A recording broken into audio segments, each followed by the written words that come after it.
The rain hammered against the cracked pavement as Marcus Webb pulled his jacket tighter around his shoulders. Another 16-hour shift at the construction site had left his muscles aching and his mind numb. All he wanted was to reach his apartment, heat up something resembling food, and collapse into bed. The shortcut through the industrial district would save him 20 minutes. Even if the area gave him an uneasy feeling after dark, the warehouse district had been abandoned for years, ever since the factories moved offshore. Now it was just hollow buildings with broken windows and rusted gates, a graveyard of better economic times. Marcus's boots splashed through puddles as he navigated the familiar path between two particularly massive structures. That's when he heard it, a whimper, soft and desperate, cutting through the steady drum of rain. Marcus stopped, his hand instinctively reaching for the small flashlight he kept clipped to his belt. He'd lived in this city long enough to know that investigating strange sounds usually meant trouble. But something about that cry made his feet move before his brain could talk him out of it. The beam of his flashlight cut through the darkness, illuminating rusted machinery and scattered debris. Then he saw them, two small figures huddled behind a stack of rotting crates, their bodies pressed together for warmth. But these weren't human children. Their skin shimmered with an iridescent quality, like mother-of-pearl catching light. Delicate patterns traced across their faces and arms, glowing faintly with a soft violet hue. The older one, maybe equivalent to a human 10-year-old, had her arms wrapped protectively around a smaller child. Both sets of eyes, large and amber-colored, stared at him with a mixture of terror and desperate hope. Marcus froze, his mind struggling to process what he was seeing. Aliens, real aliens. And they were children, terrified children. "It's okay," he said softly, holding up his free hand in what he hoped was a universal gesture of peace. "I'm not going to hurt you." The older child said something in a language that sounded like wind chimes mixed with whispers. Marcus didn't understand the words, but the pleading tone was unmistakable. Before he could say anything else, the sound of heavy footsteps echoed through the warehouse. Multiple sets, moving with purpose. Marcus's heart began to race as voices carried through the cavernous space. "The tracking signal says they're here somewhere. Spread out. Remember, we need them alive. The client wants them intact. Mercenaries." Marcus had heard rumors about black market trafficking of alien visitors, though he'd never believed them until now. He looked back at the two children, saw the absolute terror in their eyes, and something inside him made a decision his rational mind would have questioned. "Come here," he whispered urgently, gesturing to them. Quickly. The older child hesitated for only a second before pulling her sister to her feet. They moved silently, their small hands finding his as he led them deeper into the shadows. Marcus knew this warehouse, had worked security here years ago before it closed. There was a maintenance tunnel that led to the street beyond, the flashlight beams of the hunters, swept across the space they'd just vacated. Marcus pressed the children against the wall, his finger to his lips. The smaller one trembled against him, and he felt a surge of protective anger that surprised him with its intensity. They moved through the darkness, Marcus guiding them by memory and touch. Behind them, the mercenaries' frustrated voices grew louder. Someone kicked over a crate, the crash echoing like thunder. They couldn't have gone far. Check every corner. The maintenance tunnel was narrow and dark, filled with puddles of standing water and the smell of rust. Marcus had to crouch, pulling the children along. The older one helped her sister navigate the obstacles, never once making a sound, despite what must have been terrifying circumstances. They emerged into a side alley 3 blocks away. The rain had intensified, which Marcus realized was good. It would cover their tracks and mask their scent from any tracking equipment.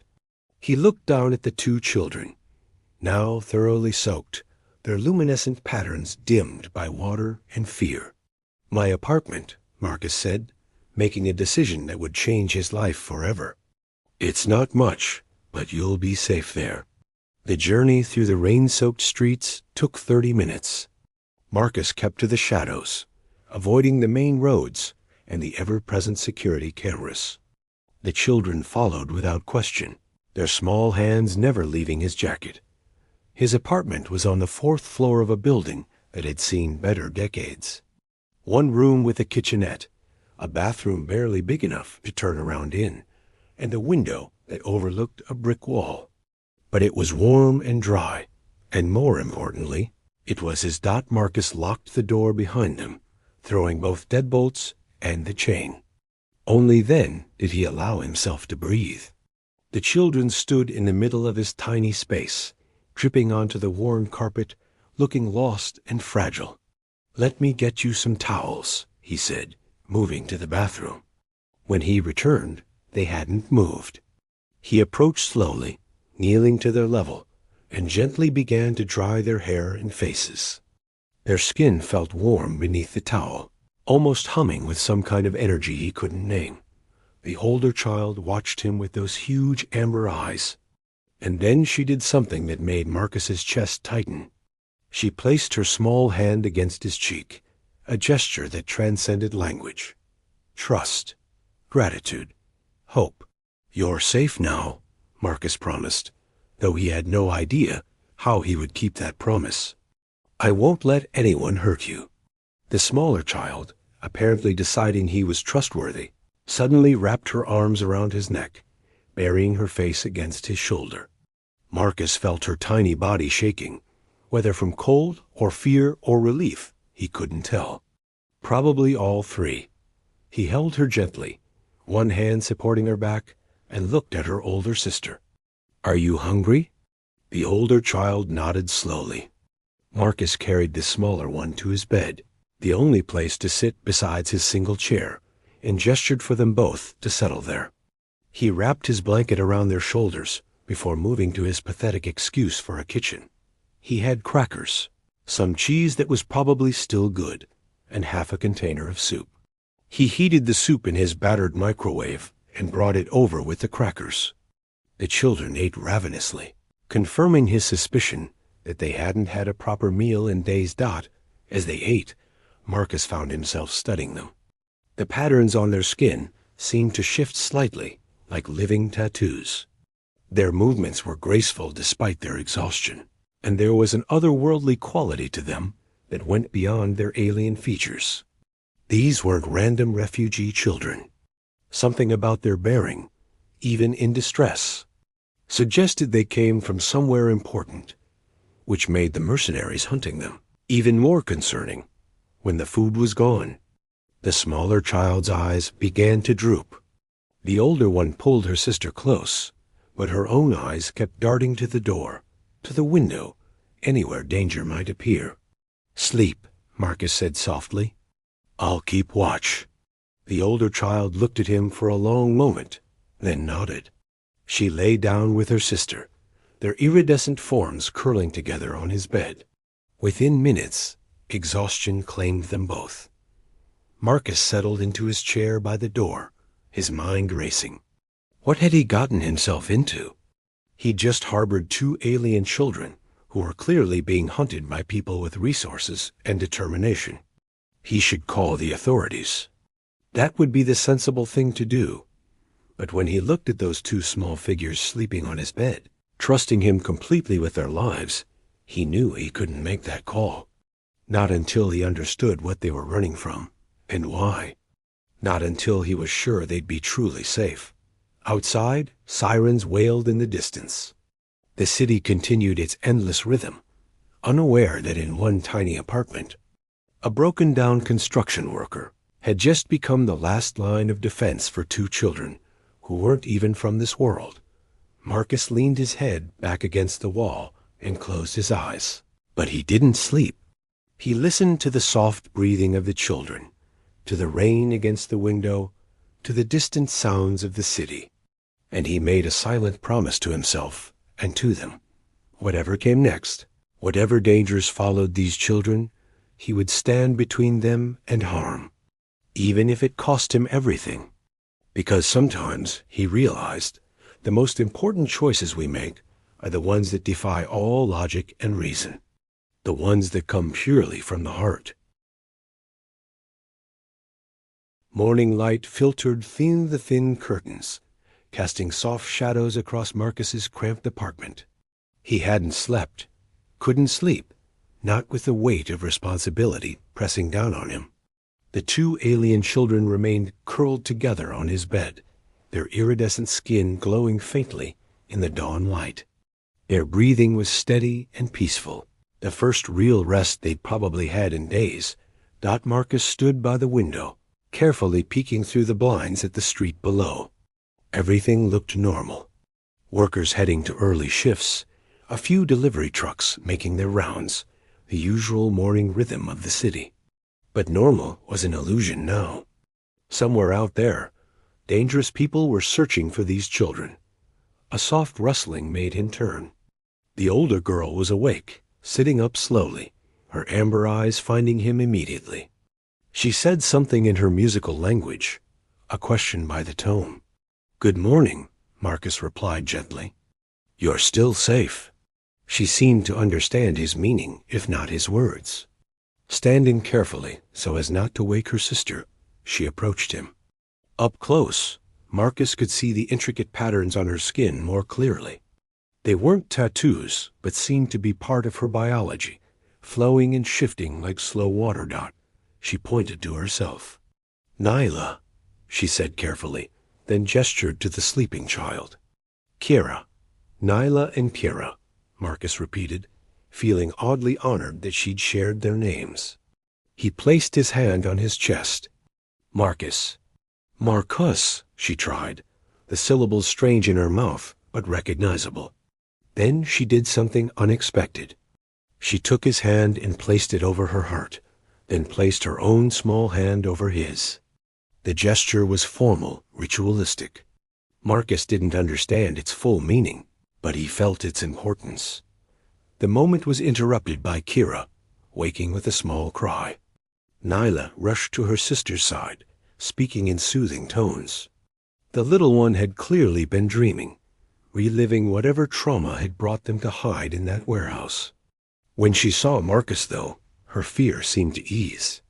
She reached out for him. Marcus found himself sitting on the edge of the bed with Kira in his lap, her small arms wrapped around him, while Nyla sat close by. It struck him how quickly they'd come to trust him, this strange alien man from a world not their own. The responsibility of that trust weighed heavy. "We need to figure out a plan," Marcus said, more to himself than to them. "Food, clothes that don't make you stand out, somewhere safer than this." Nyla watched his face intently as he spoke, as if trying to understand through expression what words couldn't convey. Then she surprised him by touching his temple gently. A tingling sensation spread through his head, not unpleasant, but strange. Suddenly, her next words made sense. "Danger follows us. You should not risk yourself further." Marcus stared at her in shock. "Did you just—" "How am I understanding you?" "Temporary connection," Nyla explained, her mental voice clear in his head. "It will fade in hours, but we must speak truth now. We are daughters of Queen Thalia of the Etherian realm. Our mother's enemies took us, hoping to control her through us. We escaped, but they hunt us still. You have risked much for strangers. We cannot ask more." The implications hit Marcus like a physical blow. These weren't just alien children. They were royalty. And he'd stumbled into some kind of interstellar political situation that was way above his pay grade. "Your mother," Marcus said carefully. "Does she know where you are? Is she looking for you?" Nyla's expression filled with sadness. "We were taken during transit between worlds. She believes us dead. The mercenaries destroyed our ship, made it look like accident.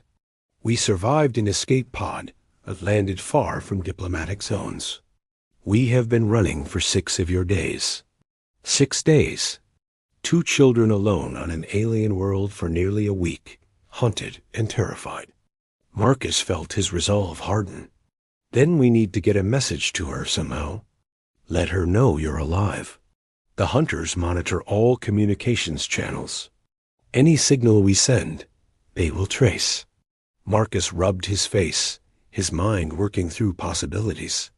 He was a construction worker, not a spy or soldier. But he'd grown up in these streets, knew people who knew people. There had to be a way. A sharp knock at the door made them all freeze. Kira buried her face against Marcus's chest. Nyla's hand found his arm, her fingers tight with fear. Marcus Webb? A man's voice called through the door. This is Detective Raymond Cole. I need to ask you a few questions. Marcus's blood ran cold. He knew that name. Raymond Cole was a detective with a reputation for taking side jobs, the kind that didn't appear in official reports. If he was here, someone had connected Marcus to the children. Just a minute, Marcus called back, his mind racing. He looked at Nyla, gestured urgently to the bathroom. She understood immediately, gathering Kira and moving silently. Marcus waited until he heard the bathroom door close before approaching his own door. He opened it just enough to see out, keeping the chain engaged. Detective Cole stood there, a man in his 40s with graying hair and cold eyes that had seen too much and felt too little. What can I do for you, Detective? There was an incident in the warehouse district last night. Witnesses reported seeing a man matching your description in the area around the time. You mind telling me what you were doing there? Taking a shortcut home from work, Marcus said, keeping his voice steady. I work construction on the East Side project. Long shifts, late nights. Cole's eyes narrowed. See anything unusual? Anything out of place? Just empty buildings and rain, Detective. Is there a problem? There's been reports of illegal activity in that area. Smuggling. We're investigating all potential witnesses. Cole's hand rested casually near his hip, where Marcus could see the outline of a weapon. You mind if I come in? Take a look around? Actually, I do mind, Marcus said firmly. You got a warrant? The detective's expression hardened. I could get one. Then do that. Until then, I've got nothing else to say. Marcus began to close the door, his heart pounding. Cole's foot blocked it. You're making a mistake, Webb. If you're hiding something, it's going to come out. And when it does, things will go a lot harder for you than they need to. I'm not hiding anything, Marcus lied, meeting the detective's eyes. Now remove your foot from my door. For a long moment, they stared at each other. Then Cole smiled, but there was no warmth in it. We'll be watching you, Webb. You step one toe out of line, and I'll know about it. He removed his foot, and Marcus closed the door quickly, engaging both locks. His hands were shaking. That wasn't a routine investigation. Cole was working for the mercenaries, which meant they had more resources than Marcus had feared. Nyla emerged from the bathroom, Kira clinging to her. He searches for us.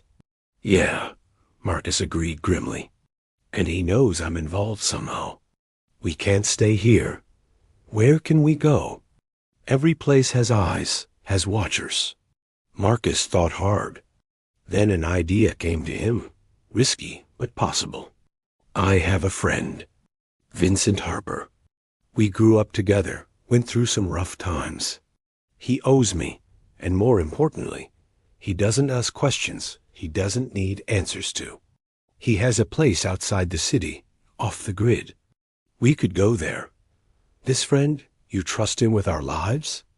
Marcus nodded slowly. With my life, yeah. And that's what this is now, isn't it? Your lives are tied to mine. Nyla stepped close, looking up at him with those ancient young eyes. You could still walk away. Give us to the authorities. Claim reward money. We would not blame you. You have already done more than anyone could expect. The suggestion made Marcus angry, though not at her. Is that what you think of humans? That we only act for reward? We think humans are complex, like all beings, capable of great kindness and great cruelty. We have seen both in our short time here. Marcus knelt down, so he was eye level with both girls. Listen to me. I'm not walking away. I'm not turning you in. I made you a promise last night, and I keep my promises. We're going to get you somewhere safe, and we're going to find a way to contact your mother. Understand? Kira, who had been quiet, suddenly threw her arms around Marcus's neck. Her mental voice, younger and more raw than Nyla's, touched his mind. Safe, you make safe. Something in Marcus's chest cracked open. These children, alien though they were, had gotten under his skin. Their trust, their vulnerability, their desperate hope, it awakened something in him he'd thought long dead. A sense of purpose, of mattering. Okay, he said, standing and moving into action mode. We leave in an hour. I need to pack some things, get supplies. Nyla, can you and Kira do something about your appearance? Something to make you look more human, at least at a distance? Nyla concentrated, and slowly the iridescent quality of their skin dimmed, the patterns fading. Their amber eyes shifted to something closer to brown. The changes weren't perfect up close. Anyone would see something was off, but from a distance, in the right clothes, they might pass. That's good, Marcus said, impressed. Really good. How long can you hold it? Hours, but it exhausts us. And Kira struggles more than I do. Just until we're out of the city. Marcus grabbed his old duffel bag and started throwing in clothes, his few valuables, what little cash he kept hidden in his apartment. He emptied his meager savings from the shoebox, under his bed $300, the sum total of his financial life. It would have to be enough. He found an old hoodie and sweatpants that he could cinch tight on Nyla, and a smaller set that would work for Kira. The girls changed in the bathroom, while Marcus made a few final preparations. He left his phone on the counter. It could be tracked. He'd get a burner once they were safely away. Ready? He asked when they emerged, looking like two human children in oversized clothes. They nodded. Nyla took Kira's hand, and together they moved to the door. Marcus checked the hallway through the peephole. Empty. He opened the door cautiously, gestured for them to follow. The stairwell was quiet, their footsteps echoing softly. Marcus led them down, avoiding the elevator and its camera. At the ground floor, he paused, listening. The lobby sounded normal. Mrs. Chun arguing with the mailman, the usual morning noise. They slipped out a side exit that led to the alley. Marcus had parked his beat-up truck 2 blocks away, a precaution that now seemed prescient. They walked quickly, but not too quickly. Just another working man with 2 kids heading out early. But as they turned the corner, Marcus saw a black sedan parked across from where his truck sat. 2 men inside, watching. His stomach dropped. Change of plans, he muttered, steering the girls in a different direction. We walk. Walk where? Nyla asked, her voice tight with fear. The metro station. We take the train to the edge of the city, then figure out transportation from there. The walk to the metro took 20 minutes. Every car that passed made Marcus tense. Every stranger's glance felt like a threat. But Nyla and Kira kept pace, never complaining, never drawing attention. The metro station was crowded with morning commuters, which worked in their favor. Marcus bought 3 tickets from a machine, paying cash. They boarded a train heading southwest, toward the industrial outskirts, where Vincent's property lay dot in the relative safety of the crowded train car. Marcus allowed himself to breathe. Kira sat between him and Nyla, her small hand in his. She'd stopped using her disguise, too tired to maintain it, but with the hood pulled up, no one looked twice. Marcus, Nyla said softly, her mental voice private. Why do you do this? Truly? You lose everything to help us.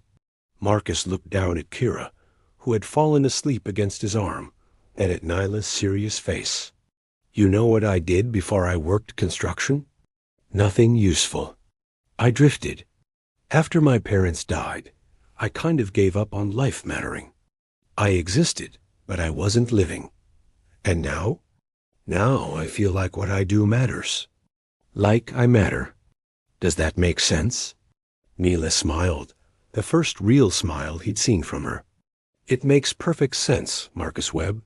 You have a guardian's heart. You were meant to protect. The train rattled on through the city, carrying them toward an uncertain future. But in that moment, sitting with two alien children who trusted him with their lives, Marcus felt more alive than he had in years. He just hoped that feeling would last long enough to keep them safe.